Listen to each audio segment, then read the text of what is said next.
ਸਲਾਮੁਅਲੈਕੁਮ ਦੋਸਤੋ, ਕੀ ਹਾਲ ਚਾਲ ਨੇ? ਠੀਕ ਹੋ?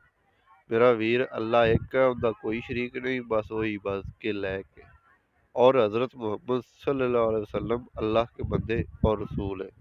और हमेशा हक बयान करो, ठीक है। हक की खातर अगर थोड़ी जान भी जाती तो जान दो कि दुनिया से जान ने ते जाना ही है, वैसे भी जाना ही है।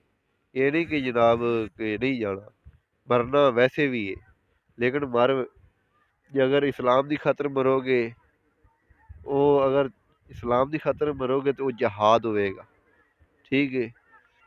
वो अल्लाह के करीब जाने का रस्ता है। अल्लाह का पाक कलाम, अल्लाह ताला का पाक कुरान, वो अपने वास्ते वो अल्लाह की वो रस्सी है जिन्हों मजबूती से थाम लो और फिरकाबाजी में मत पड़ो। अल्लाह की रस्सी मजबूती से थाम लो और फिरकाबाजी में मत पड़ो। तो बेशक फिरके वाले लोग कदे कामयाब नहीं हो सकते, क्योंकि फिरके वाले लोगों ने हमेशा रस्ते गलत इख्तियार किए हैं।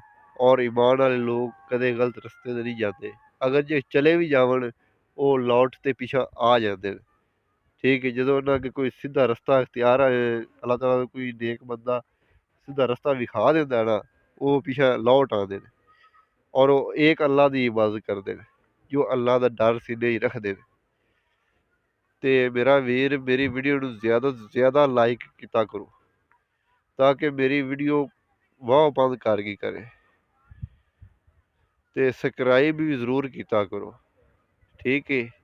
सब्सक्राइब लाइक सब्सक्राइब करने का मतलब ये नहीं कि मेरा चैनल मोनीटाइज हो जाएगा। वो बड़े बड़े वो बड़ा दूर है, ठीक है ना। उन्होंने तक पहुँचना मैंने नहीं लगता कि मैं पहुँचागा, क्योंकि मेरे को तो क्योंकि जी मैं वीडियो बना रहा, इस वीडियो वाले तुस कदे अल्लाह के बंदे बन्ना नहीं टप्पन देंदे, ठीक है। तो ये कित्थे जाएगी। लेकिन तुहाडे कोल जिन्ना कोई मेरा मुसलमान भाई है ना, कोई मेरा भरा मुसलमान है, ईमान वाला है, जो अल्लाह के पाक कलाम दी यकीन रखदा है, एक एक आयत ते यकीन रखदा है, वो बंदा मैनू जरूर लाइक भी करेगा, शेयर भी करेगा, सब्सक्राइब भी करेगा। दूसरा बंदा नहीं करेगा, मुनाफिक नहीं करेगा कदी भी। हाँ, मेरी वीडियो नूं कदे भी मुनाफिक लाइक शेयर सब्सक्राइब कदे भी नहीं कर सकदा।